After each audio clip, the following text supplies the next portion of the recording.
Hello friends, welcome to my YouTube channel law classes by Monika.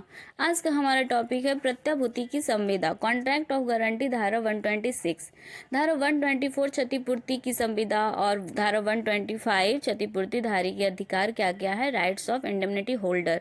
मैंने पिछली video में मैं बता चुकी हूँ। तो आज का हमारा टॉपिक है कॉन्ट्रैक्ट ऑफ गारंटी क्या है, प्रत्याभूति की संविदा धारा 126 के अनुसार क्या है और उसके आवश्यक तत्व कौन कौन से हैं, और क्षतिपूर्ति व प्रत्याभूति संविदा में क्या अंतर है। अगर आपको हमारा वीडियो पसंद आए तो प्लीज़ लाइक करिएगा और हमारे चैनल को प्लीज़ सब्सक्राइब करिएगा और बेल आइकन ज़रूर प्रेस करिएगा ताकि मैं आगे जो भी वीडियो बनाऊँ आप तक नोटिफिकेशन पहुँच सके। और आपके सब्सक्राइब की हमें काफ़ी बहुत ज़्यादा ज़रूरत है, तो प्लीज़ ओके चलते हो आज के हमारे टॉपिक पे। कॉन्ट्रैक्ट ऑफ गारंटी क्या है, प्रत्याभूति की संविदा।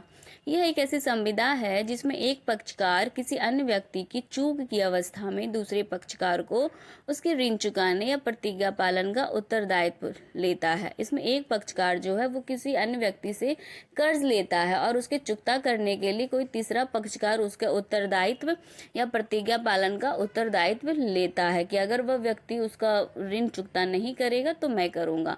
प्रत्याभूति की संविदा धारा 126 के अनुसार प्रत्याभूति की संविदा किसी पर व्यक्ति द्वारा व्यतिक्रम की दशा में उसके वचन का पालन या उसके दायित्व का निर्वहन करने की संविदा है, जिसके अंतर्गत मूल ऋणी जो कर्ज लेता है किसी प्रतिज्ञा या दायित्व को पूरा करने की प्रतिज्ञा करता है। तत्पश्चात प्रतिभू व लेनदार के मध्य संविदा होती है, जिसके अंतर्गत प्रतिभू जो है वो यह प्रतिज्ञा करता है कि यदि मूल ऋणी अपनी प्रतिज्ञा का पालन करने या अपने दायित्व का निर्वहन करने में चूक करता है तो वह उसकी प्रतिज्ञा को पूरा करेगा या उसके दायित्व का निर्वहन करेगा। पहला इसमें संविदा होती है मूल ऋणी करता है लेनदार से प्रतिज्ञा, फिर दूसरा होता है प्रतिभू करता है लेनदार से कि अगर मूल ऋणी चुकता नहीं करता है ऋण तो वह प्रतिभू करेगा, उस ऋण का चुकता प्रतिभू करेगा। और तीसरी संविदा होती है प्रतिभू व मूल ऋणी के मध्य की। प्रतिभू मूल ऋणी के बदले जो भी पैसे दिए हैं लेनदार को वह बाद में मूल ऋणी प्रतिभू को क्षतिपूर्ति करने की प्रतिज्ञा करता है। इस एक उदाहरण से समझेंगे। क जो है वो ख से 7,000 रुपये का ऋण लेता है। ग वचन देता है कि क ऋण का संदाय करने में असफल रहा तो वह स्वयं ऋण की राशि का संदाय करेगा। यहाँ ग तथा ख के बीच हुई संविदा ही प्रत्याभूति की संविदा कहलाती है। इसके आवश्यक तत्व हैं पक्षकार। पहला इसका आवश्यक तत्व पक्षकार क्या है। पक्षकार प्रत्याभूति की संविदा में 3 पक्षकार होते हैं, प्रतिभू, मूल ऋणी और लेनदार या ऋणदाता इसे कह सकते हैं। प्रतिभू कौन होता है, वह व्यक्ति जो प्रत्याभूति देता है अर्थात जो प्रतिज्ञा पालन का उत्तरदायित्व लेता है। मूल ऋणी जो भी कर्ज लिया है वह अगर किसी कारणवश लेनदार को चुकता नहीं कर रहा है तो तीसरा पक्षकार यहाँ पे प्रतिभू होता है जो कि प्रत्याभूति देता है। दूसरा है मूल ऋणी, जिस व्यक्ति के लिए प्रत्याभूति दी जाती है अर्थात जो मूल रूप से उत्तरदायी होता है। तीसरा है ऋणदाता, वह व्यक्ति जिसे प्रत्याभूति दी जाती है अर्थात जिससे उत्तरदायित्व पालन की प्रतिज्ञा की जाती है। इसका एक उदाहरण द्वारा समझेंगे। क और ख दोनों ग नामक व्यापारी की दुकान पर गए। क ने ख को कुछ सामान उधार दिलवाया तथा यह प्रतिज्ञा किया कि यदि ख मूल्य का भुगतान नहीं करता है तो मैं करूँगा। दूसरा है मूल ऋण। इसके आवश्यक तत्व दूसरा है मूल ऋण।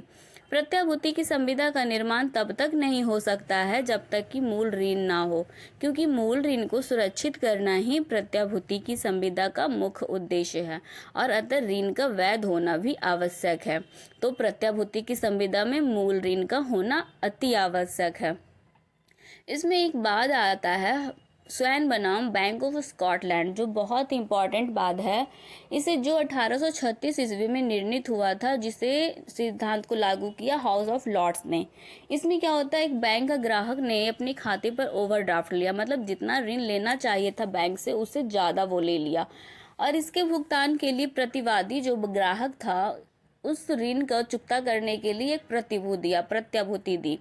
ओवरड्राफ्ट जो लिया था वो एक अधिनियम के अंतर्गत शून्य एवं अप्रवर्तनीय था। ग्राहक ने भुगतान नहीं किया और जिससे प्रतिभू पर बात लाया गया, मतलब गारंटर पर बात लाया गया कि भाई जो लिया है वो तो नहीं दिया है, तो जो गारंटर बना है तो वो चुकता करेगा। निर्णित हुआ कि वह दायी नहीं था। न्यायालय ने कहा यदि कुछ भी देय न हो तो ऐसे शून्य दायित्व को पूरा करने की प्रत्याभूति की संविदा भी शून्य हो जाएगी। तीसरा आवश्यक तत्व प्रतिफल। प्रत्याभूति की संविदा के लिए प्रतिफल आवश्यक होता है, परंतु लेनदार और प्रतिभू के मध्य प्रतिफल का होना आवश्यक नहीं होता है। इसमें कहता है प्रत्याभूति की संविदा में प्रतिफल का होना अति आवश्यक है। जो धारा 127 प्रत्याभूति के लिए प्रतिफल क्या है?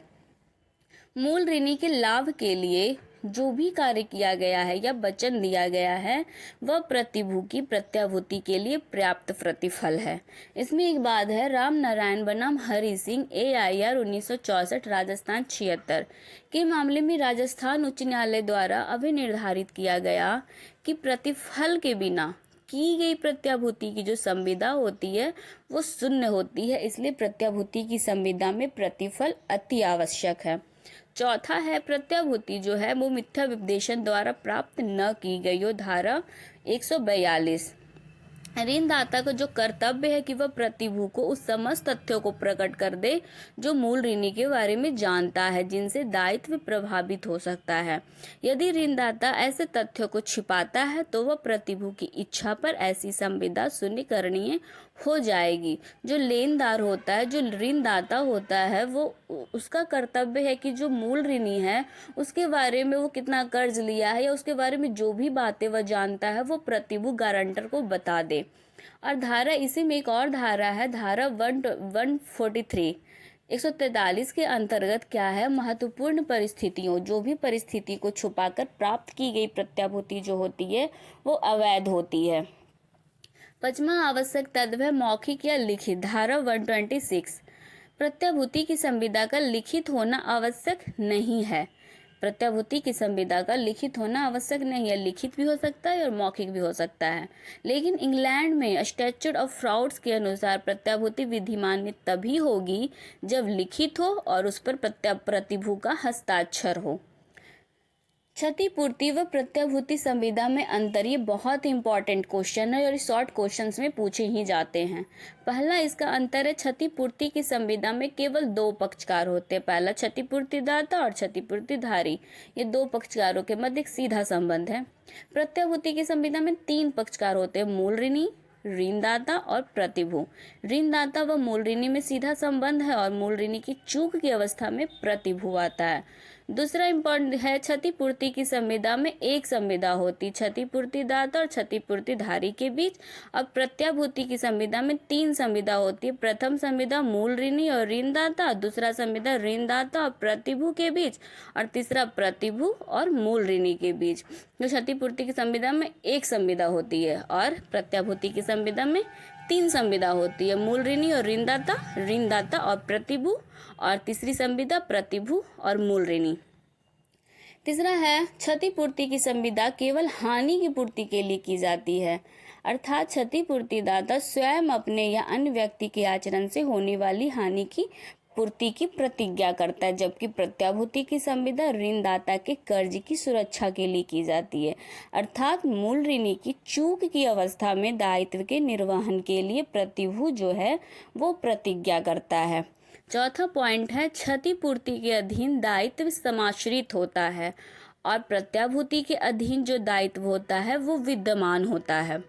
पांचवा पॉइंट है, क्षतिपूर्ति में वचन जो होता है वो मूल रूपी होता है और प्रत्याभूति में वचन जो होता है समपार्श्विक होता है। ये क्षतिपूर्ति और प्रत्याभूति संविदा में ये 5 पॉइंट हैं जो शॉर्ट क्वेश्चंस में आते हैं। तो अगर आपने क्षतिपूर्ति की संविदा नहीं देखा तो पिछले वीडियो में हमारा दिया हुआ, आप उसे एक बार जरूर देखिएगा।